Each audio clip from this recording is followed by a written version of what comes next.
ஷே கன்னியாகுமரி கன்னியரசன் உங்களுக்கு கொடுத்த வரம். கன்னியாகுமரி உள்ள நீதி அரசர் கோட்டையே அசிங்கம் பண்ண வந்தான். மானிட பிறவி மன்னராட்சியில் ஆண்டான அந்த திருச்செந்தூர்கார பேலம், இந்த முக்கில் உள்ள முட்டா பேலம் எங்கே கடைசி சிவன் குடும்பத்தை விஷ்ணு பிரமா கணக்கு சிவன் குடும்பத்தை கைலாசத்தில் பிள்ளைகளை பூரா கணக்கு முடிச்சுட்டு நேராக அங்கே வந்தான். அவர் சிம்மாசனத்தில் உட்கார்ந்துருந்தார். நீதி அரசர் கடவுள் பார்வதி அம்மா 2 பேர் உட்கார்ந்துருந்தாங்க. அது உனக்கு தெரியும். கன்னியாகுமரி உனக்கு தெரியும். நீ பார்டரில் இங்கே உட்காந்துக்கோ. இங்கே உட்காந்து தான் உள்ளே வரதவனை எவனும் விடாத பார்த்துக்கோன்னு சொல்லி கொடுத்தார். விட்டுட்ட. இந்த 2 பேர் உள்ளே போயிட்டான்.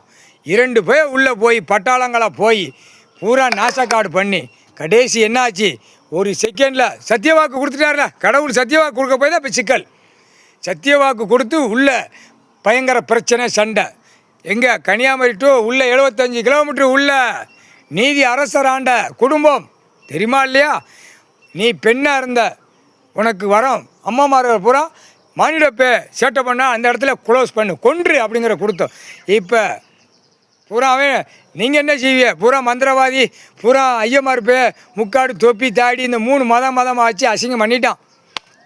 முடிஞ்சு போச்சு, கணக்கு முடிஞ்சு போச்சு. இப்போ யமதர்ம வரும். எங்கே வரும்?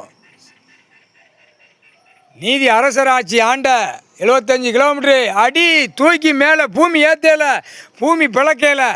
அது நீதி அரசராட்சி கரெக்டாக மேலே வரும். வானத்துக்கு பூமிக்கும் கீழே இறங்கி அடிக்கும். கைலாசமும் வானத்துக்கு பூமிக்கு மேலே போவோம். அப்போ போவையில் மானிட பிறவி தப்பு செஞ்சவன் பூரா அழிஞ்சு போவோம். விவசாய மண்ணை தொட்டு கும்பிட்டு கடவுளே பூமியை கொடுங்க, விவசாயம் பண்ணி சாப்பிட்டு கொடுங்க. அந்த நேரம் கேட்கல மானிட பிறவி மட்டும் கொஞ்சம் தப்பிக்கும். மிச்சதெல்லாம் 90% அழிஞ்சு போவோம். பெண்ணு ஆணும் கால்